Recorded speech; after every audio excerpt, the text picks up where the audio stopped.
أعوذ بالله من الشيطان الرجيم بسم الله الرحمن الرحيم الحمد لله والصلاة والسلام على رسول الله صلى الله عليه وسلم أما بعد السلام عليكم ورحمة الله وبركاته فندنت النمنة الأراب وانسكريتا panaraka sitapakan fahitalavitry ny TVM amin'izy io marainany alahady izy io. Raha lasana bavy atao anatin'ny finoana Islam, tsy mitsaratra antsika miderany Allah ary mandefa tsodransy fandre-palemana ho amin'ny mpaminantsika Muhammad sallallahu alayhi wa sallam sy ireo fianakaviana akaiky, ireo mpanarady azy ary izay rehetra ninaraka ny sordalany mandra-pahatongavan'izany andro fitsarana izany. Inshallah ny fampatsiahivantsika androany dia mahakasika ny fahafatesana. Satria ny zavatra rehetra nisy fiatomboany dia tsy maintsy misy fiafarana ihany koa. Ary tompo Allah subhanahu rehefa nanamboatra ny zavatra rehetra teto ambony tany dia namboariny tsiroroa mifanohitra izany rehetra zany. Rehefa nanamboatra izy ny lanitra, nanamboatra izy ny tany. Rehefa nanamboatra izy ny mazava, nanamboatra izy ny maizina. Rehefa nanamboatra izy ny anjely, nanamboatra izy ny devoly. Rehefa nanamboatra izy ny lahy, nanamboatra izy ny vavy. Ary rehefa nanamboatra izy ny tsara, nanamboatra ihany koa izy ny ratsy. Rariny raha ohatra ka nanamboatra izy ny fahavelomana dia miatomboka amin'ny fahaterana zany ary nanamboatra izy ny fahafatesana izay fiafarany zany fahavelomana izany. Ka zany dia anisan'ny zavatra izay eken'ny olona rehetra ary efa maro ny olona izay nandalo teo ambanin'ny masontsika maty avokoa izany. Mety misy ray aman-drenitsika, mety misy ray bentsika, mety misy havantsika akaiky, mety misy zandrintsika, mety misy zokintsika ary mety misy ihany koa vadintsika na zanantsika izy ireny. Dia efa indaosin'izany fahafatesana izany. Ka ny fahafatesana araka ny voalazany ireo manam-pahaizana hakaiky ataony muttafaquna alay. Io dia zavatra marina izay ny fanarahany zavatra rehetra eto ambony tany. Wa ka'sun kullu an-nas sharibu.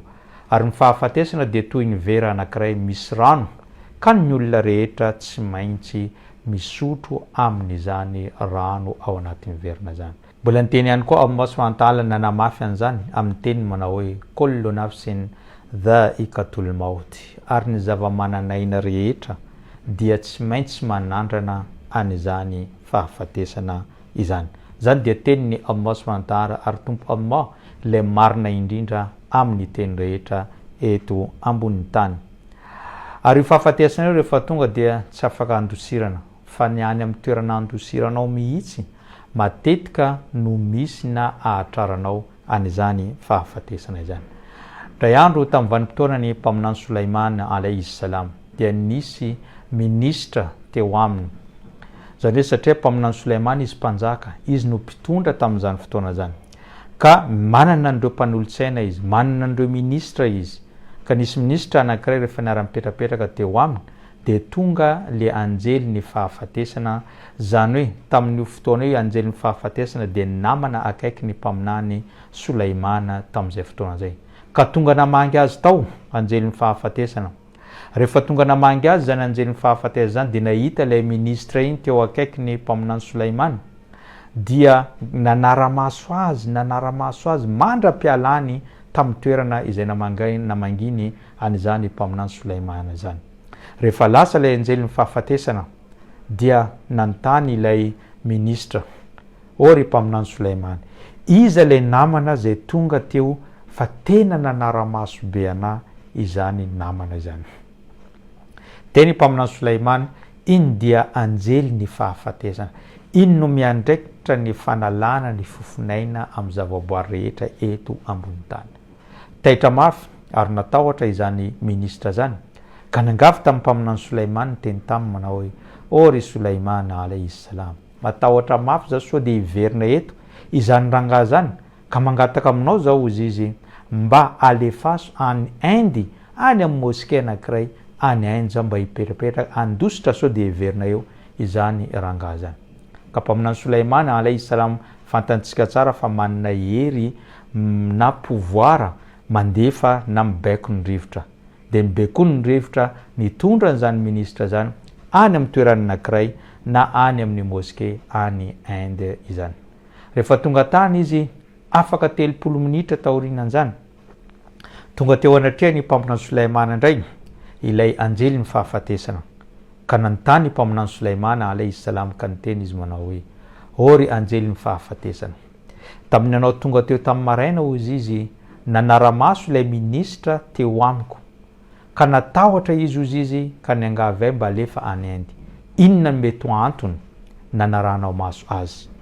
De niteny iny anjely ny fahafatesana iny manao hoe gaga zao hozy izy satria tombo Allah subhanahu nanome didy ahy hoe afaka 30 minitra dia alainao fofonainan'ity ministra ty any amin'ny moské any Inde. Ka rehefa tonga zao izy 30 minitra mialohan'izany, gaga zao mbola nahita azy niara-mipetrapetraka teo aminao. Ka zany nahatonga zao nanara-maso azy ary nanontany tena hoe mba amin'ny fomba ahoana re no akako fofonainan'izany olona zany afaka 30 minitra any Inde. Kay hozy izy rehefa zany andeha tany de tratrako marina izy eo amin'ny moské any Inde ka teneny mpaminany Sulaiman niangavy tamiko izy mba andeha any amin'ny moské anankiray ay izy iny andeha nantona ny fahafatesana fa tsy andeha fa tsy andositra anyzany fahafatesana izany. Zany de efa voalazan'ny tompo Allah subhanahu wa ta'ala ihany koa ao anatin'ny boky masina al-Qur'an al-Karim manao hoe qul innal mauta alladhi tafirruna min fa innahu mulaqikum thumma turadduna ila alimil ghaibi wash-shahada. Teneno amin'izy ireo Muhammad amintsika vahoaka olombelona zany atsika mpino islam na ny olona tsy mpino islam azy fa ilay fahafatesana andosiranareo any mihitsy no ifanenanareo amin'izany fahafatesana zany.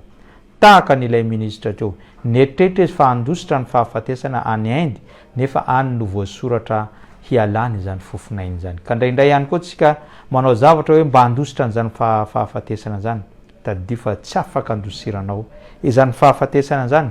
Ary rehefa tonga izany fahafatesana zany de tsy miatara na 2 minitra na mialoha lalana ho 2 minitra fa rehefa tonga ny fahafatesana de tonga amin'ny fotoana izay nanirany tompo Allah subhanahu wa ta'ala amin'ny olona anankiray.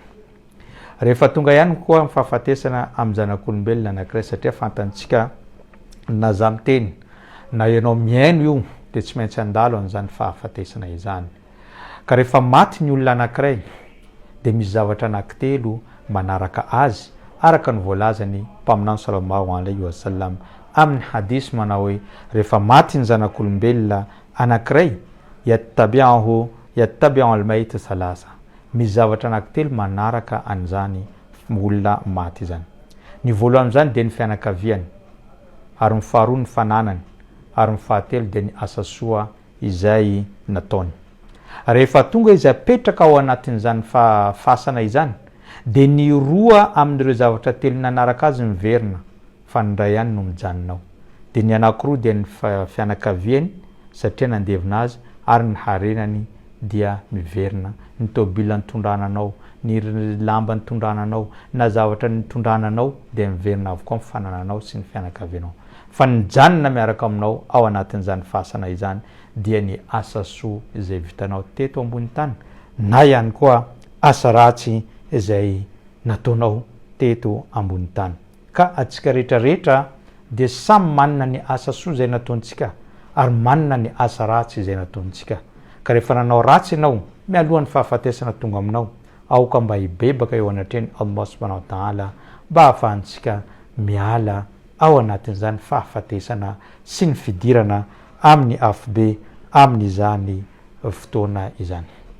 Misy hadisy mpaminany sallallahu alaihi wasallam mitantara amintsika ny fombafomba ialany izany fanahy izany eo amin'ny zanak'olombelona anankiray. Teny izy amin'ny hadisy manao hoe innal abda al-mu'min idha kana fi inqita'i min ad-dunya wa iqbalu min al-akhirah. Mizara roa manko ny olona eo am-pialanaina. Misy ny olona tsara, olona mino, ary misy ihany koa ny olona ratsy zay olona pikomo. Ka voalazany mpaminany sallallahu alaihi wasallam voalohany rehefa misy mpino anankiray hozy izy tonga amin'ny farany fiainana eto ambony tany ary efa miroso ao anatin'izany fiainana any ankoatra izany de inona zavatra zay mandalo? Nazala ilayhi malaikatun minas samai bidul wujuh ka'anna wujuhahum ash-shams. Midina avy any an-danitra ireo anjely zay mazava ny tarehin'izy ireo, fotsy ny tarehin'izy ireo tahaka ny fahazavany zany masoandro izany. Mahum kafanu min akfanil janna, ary entin'izy ireo miaraka aminy ny kafany lamba fotsy aminosana an'izany pino izay miala aina zany, ary lamba fotsy io dia avy any amin'ny paradisa. Hatta yajlisu minhu, ary izy rehefa aveo mipetraka eo amin'izany olona izany. Thumma yaji'u malakul maut, rehefa aveo tonga ndray ny anjely ny fahafatesana, tonga maharaka amin'ireo anjely izay nitondra an'izany lamba fotsy izany. Hatta yajlisa inda ra'sihi fayaqul, rehefa aveo mipetraka eo andohany izany olona hiala aina zany, na izany pino islamo miala aina izany. De miteny izy manao hoe ayyatuha nafsu tayyiba ukhriji ila maghfiratin min Allahi wa ridwan. O ilay fanahy tsara, mendrika, manitra, mivoay ianao amin'ny alalany tompo Allah subhanahu wa ta'ala, makany amin'ny famelan-keloko ny Allah, makany amin'ny famindram-pony Allah subhanahu wa ta'ala, de miala moramora izany fanahy ny pino islam zany. Ary entin'ireo anjely reo izy ireo mandeha miakatra any an-danitra, ary rehefa tonga eo amin'ny lanitra voalohany de mandondona izy ireo. Rehefa avy mandondona de manontany ny ao an-danitra iza no mandondona, de niteny hoe ranona no mandondona. Ary iza no miaraka aminao, de tenenina hoe fanahy ny ranona omena anarana tsara indrindra no anaran'izany pino islam zany amin'izay fotoana zay. De yuftah lahu abwaba as-sama, sokafana amin'izany lehilahy zany, amin'izany pino zany ny varavaran'ny lanitra, ary hoentina any ambony any amin'ny tompo Allah subhanahu wa ta'ala izany fanahy izany. De rehefa nomemboninahitra any, averina ety ambany aveo miatrika an'izany fanasana ny faty sy ny fandevenana azy zany. Zay no fanahintsika pino islam, fanahin'ny olona mendrika, fanahin'ny olona mankatia ny Allah, mpankatoa didiny Allah subhanahu wa ta'ala, dia omemboninahitra any amin'ny Allah rehefa verina ety ambony tany miatrika an'izany fanasana ny faty zany. Fanohitra amin'izany kosa ny fanahin'ireo olona izay tsy mankatoa ny Allah, ireo mpikome ny Allah. Rehefa tonga ny andro ialany eto ambony tany, de misy anjely tonga avy any an-danitra, mainty ny tarehin'izy ireo, ary ratsy ny tarehin'izy ireo, ary tonga ihany koa ilay anjely ny fahafatesana, ary mipetraka eo amanoloana n'izany olona zany, ary misintona mafy ny fanahiny izany olona izany. Rehefa sitomy mafy ny fanahy zany ka marary, miakiaka zany hoe mitangaiky, miakiaka izany olona zany, ary maheno azy avokoa ny zavaboary rehetra eto ambony tany, afa-tsy ny olombelona sy ny jiny ihany no tsy maheno zany iakiaka n'izany lehilahy zany. Rehefa aveo entina izany fanahy ratsy zany, satria maimbo izany, de entina miakatra ny an-danitra ka mandondona iza izany, milaza hoe zay nitondra fanahin'ny olona anankiray, ary omena anarana zay anarana ratsy indrindra, anarana tsy tianao indrindra eto ambony tany no omenanao amin'izay fotoana zay. Ka miteny ireo anjely any an-danitra hoe tsy misy toerana ho azy ety an-danitra fa avereno any, de entina miverina anao, tsy misokatra anao ny fanjakan'ny lanitra amin'izay fotoana zay. Miverina tianao miatrika an'izany fanasana ny faty zany sy ny fandeveninao amin'izay fotoana izay. Zay no zavatra iseho manoloana ny olona anankiray rehefa tonga ny fahafatesana, na izy ahazo fanomezam-boninahitra avy amin'ireo anjely, na izy ahazo an'izany sazy sy teny ratsy ary fanongotana an'izany fanahy zany amin'ny fomba ratsy sy feno abibiana indrindra, satria tsy olona nino any Allah ny fiainany tety ambony tany. Rehefa tapitra ny fanasana azy, ary tapitra ihany koa ny zavatra rehetra fampiankanjona azy, dia mandeha tsy maintsy ho alevina ny olona anankiray, satria tsy azontsika tazomina eo amintsika ny faty anankiray. Inona indray zavatra zay mandalo? Tantara indray Anas ibn Malik radiyallahu anhu amin'ny hadith zay azony tamin'ny mpaminany sallallahu alayhi wa sallam. Niteny izy mana inna al-abda idha wudi'a fi qabrihi wa tawalla anhu ashabu. Ny olona anankiray ozy izy, rehefa alevina apetraka ao anatin'ny fasany, ka niala aminy niala eo aminy zany ireo olona mpandevina dia maheno dia kirarony ireo olona mpandevina miala eo izy amin'izay fotoana zay. Aorinan'io dia tonga eo anatrehany ny anjely anakiroa, Munkar wa Nakir. Tonga ireo anjely anakiroa reo manontany azy izy ireo hoe, fanontaniana voalohany dia hoe man rabbuka, iza ny tomponao. Ny fanontaniana faharoa dia ma dinuka, inona ny finoanao. Fanontaniana fahatelo, iza ny mpaminaninao, na iza ilay lehilahy nalefa tety ambony tany hisintona na hitarika ny olombelona miala ao anatin'ny aizina makany amin'ny hazavana. Raha mpino islamo ianao dia amin'izay fotoana zay avovaly an'izany fanontaniana zany, tompoko dia Allah, satria tety ambony tany anao dia nanompo any Allah subhanahu wa ta'ala. Ary amaly ihany koa anao hoe ny finoako dia ny islamo, satria tao anatin'ny islamo no ny ainanao. Ary hamaly ihany koa anao himpaminany Muhammad izany lehilahy izay lazainareo nalefa tety ambony tany zany, satria nanaraka ny sorodalana sy nanaraka ny fampianaranao tety ambony tany.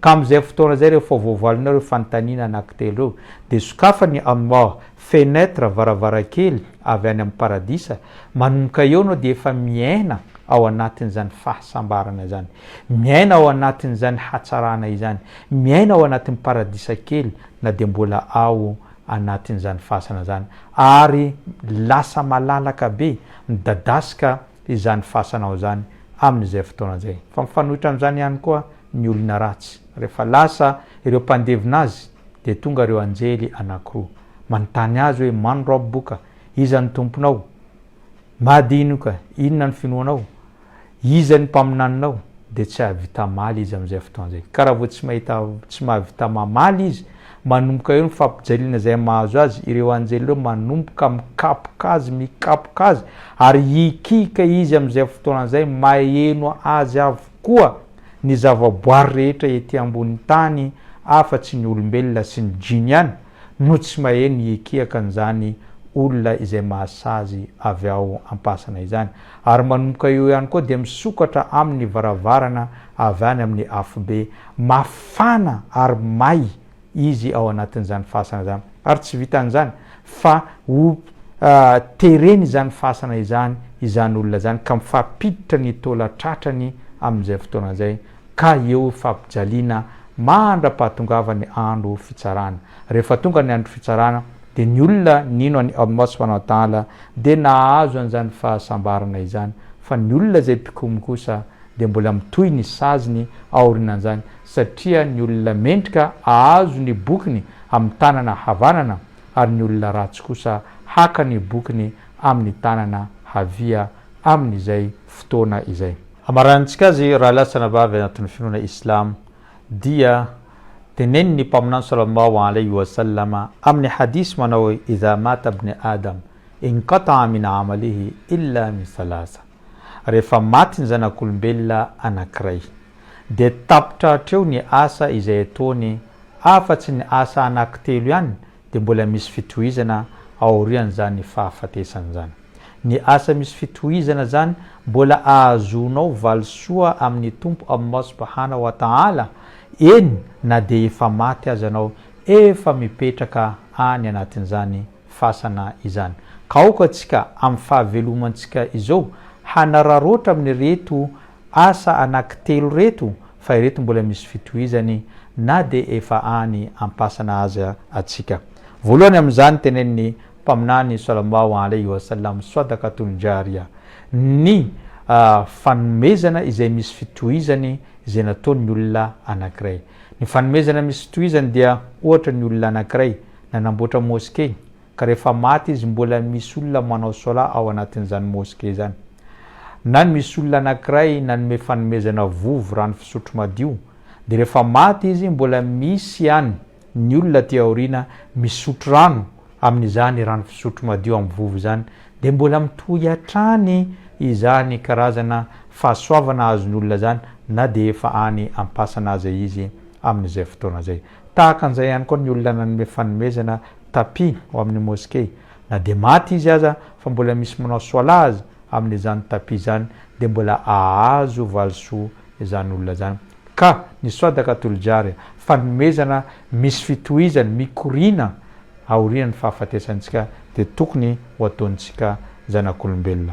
Ny faharoa amin'izany ilmun yuntafa bihi, ny fahalalana izay nahitany vokatsoa, zany hoe nahazahoan'olona vokatsoa eo aminy. Ohatra amin'izany ny olona anankiray zay nampianatra olona mahakasika amin'ny famakiana ny Qur'an il-Karim, rehefa maty izy ka mbola velona ilay mpamaky Qur'an zay nampianarina, dia amin'izay fotoana zay isaka ny olona iny mamaky Qur'an mahazo fahasoavana ilay mpampianatra na dia efa maty any ampasana. Ohatran'izany ihany koa nampianatra tantaram-paminany, nampianatra feka, nampianatra soala, nampianatra nanao udu, ka ny olona nampianatra nanao soala sy nampianatra nanao udu, isaky ny anao manao an'izany udu sy soala zany dia mahazo ampahany amin'izany fahalalana sy ny valisoa zany ilay olona nampianatra anao, satria nazahoanao tombotsoa ary nampiarinao teo amin'ny fiainanao ny fanatanterahana an'izany. Tahaka an'izany ny fahalalana rehetrarehetra zay ataonao, na ihany koa anao mety nampianatra olona anankiray, nandoa écolage ny mpianatra anankiray, na kamboty anankiray, nandritra ny vanim-potoana anankiray, na nandritra ny 2 taona 3 taona, ka isaka n'izany kamboty zany manatanteraka na manao an'izany asa fianarana zany dia mahazo valisoanao eo anatrehan'ny tompo Allah subhanahu wa ta'ala. Eto ho antsika rehetrarehetra, ho an'ireo olona mpanoratra boky, ho an'ireo olona mpanao fandaharana maro samihafa reny dia ilmun yuntafa bihi, na ihany koa fahalalana izay ahazoana vokatsoa, ka na dia maty aza anao dia mbola misy fitohizana zany ary mbola azo valisoa eo anatrehan'ny Allah, na dia efa mitsilany mipetraka any ampasana aza ny olona anankiray. Ka zany mampirisika antsika ihany koa hampita fahalalana, ny zavatra kely azonao na teny amin'ny moské, na teny amin'ny madresa, na teto amin'ny televizion aza, ampitainao amin'ny olona dia azo valisoanao amin'izay fotoana izay. Ny farany dia au waladun salihun yad'u lahu, na zanaka endry mangata mpitahina na mangataka doa ho anao izay efa maty.